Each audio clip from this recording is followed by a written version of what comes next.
मध्य प्रदेश में मोहन सरकार की कैबिनेट बैठक संपन्न हुई, जहां इस बैठक में युवाओं के रोजगार से जुड़े कई अहम फैसले लिए गए, जिसमें प्रधानमंत्री नरेंद्र मोदी की ओर से शुरू की गई योजना से लगभग 3,50,00,000 युवाओं को रोजगार के अवसर मिलने की बात कही है। वहीं मोहन कैबिनेट के इस फैसले पर सियासत रफ्तार पकड़ रही है। देखिए, निरंतर जिस तरीके से इस देश में सबसे बड़ा कोई वर्ग है जो मोदी सरकार से छलावा हुआ है जिसके साथ में, वो युवा है।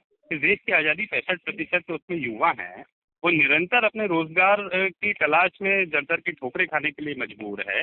आज बहुत बड़ी संख्या में मध्य प्रदेश में शिक्षित बेरोजगार युवा है जो टकटकी लगाए शासकीय विभागों में जो रिक्त पद है उनकी नियुक्ति के लिए संघर्ष कर रहा है, जो चाहता है कि प्रतियोगी परीक्षाओं के माध्यम से उनको उस नौकरी को करने का अवसर प्राप्त हो। परंतु भाजपा सरकार युवाओं से छलावा कर रही है।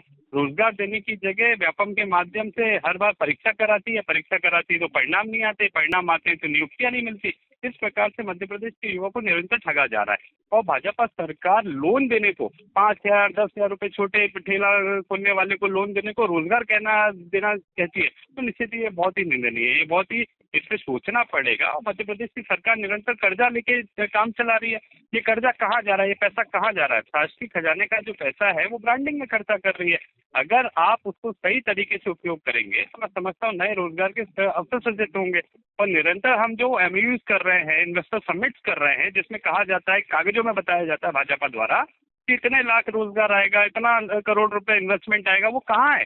इन्वेस्टमेंट सिर्फ कागजों में आ रहा है। और अपने उद्योगपति मित्रों को जमीन भी दे रहे हैं, खनिज संपदा भी लुटा रहे हैं, परंतु मध्य प्रदेश के युवाओं को सीधे तौर पर उसमें कोई लाभ नहीं हो रहा। हर बार बस कह दिया जाता है। शिवराज जी चुनाव से पहले कह गए थे कि 15 अगस्त से पहले 1 लाख पदों पे, रिक्त पदों पे मैं भर्ती प्रक्रिया शुरू कर लूंगा।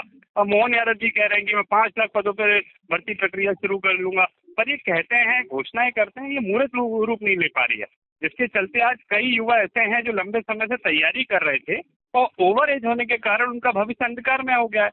वो शासकीय नौकरी की तैयारी कर रहे थे, पर ओवर एज होने के कारण आगे वो परीक्षाओं में भी सम्मिलित नहीं हो पाएंगे। और निरंतर जिस तरीके से प्रतियोगी परीक्षाओं में भ्रष्टाचार सामने आया है, इससे कहीं ना कहीं युवाओं का मनोबल टूटा है। निश्चित ही आप देख रहे हैं व्यापम की परीक्षाओं में जिस प्रकार से आया, पटवारी भर्ती परीक्षा में आया, पुलिस आरक्षक भर्ती प्रक्रिया में भ्रष्टाचार जो उजागर हुआ है, उससे युवाओं का मनोबल टूटा है। मुझे क्या लगता है, कांग्रेस अपनी सारी जमीन तो पहले ही खो चुकी है। और जैसा कि मोदी जी ने ये स्पष्ट किया था कि मोदी जी की सरकार जो है वो किसानों के लिए समर्पित सरकार है, युवाओं के लिए, महिलाओं के लिए और गरीब के लिए। तो मुझे क्या लगता है, उसी कदम को लेकर हमारी प्रदेश सरकारों ने भी ये निश्चय किया है कि युवाओं को रोजगार देगी। तो मुझे क्या लगता है, कांग्रेस आज के समय पे उनके पास हर प्रकार का बेस खत्म हो रहा है। मतलब किसान उनसे रूठे हुए हैं, महिलाएं उनसे रूठे हुए हैं, गरीब उनसे रूठे हुए हैं, युवा उनसे रूठे हुए हैं।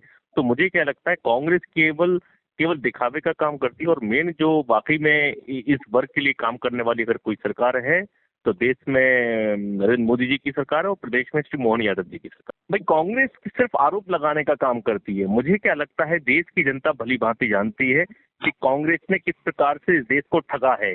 जो आज देश इतना विकसित देश के बीच में पहुंच रहा है, मुझे क्या लगता है 70 सालों ने जिन्होंने राज किया है वो कभी आज देश को इस पोजीशन पे नहीं लेकर आ पाए। और मुझे लगता है जनता हर इलेक्शन में उनको जवाब भी दे रही है। तो मुझे लगता है कांग्रेस अपनी स्थिति स्वतः ही इसको संज्ञान में ले तो ज्यादा ठीक रहेगा।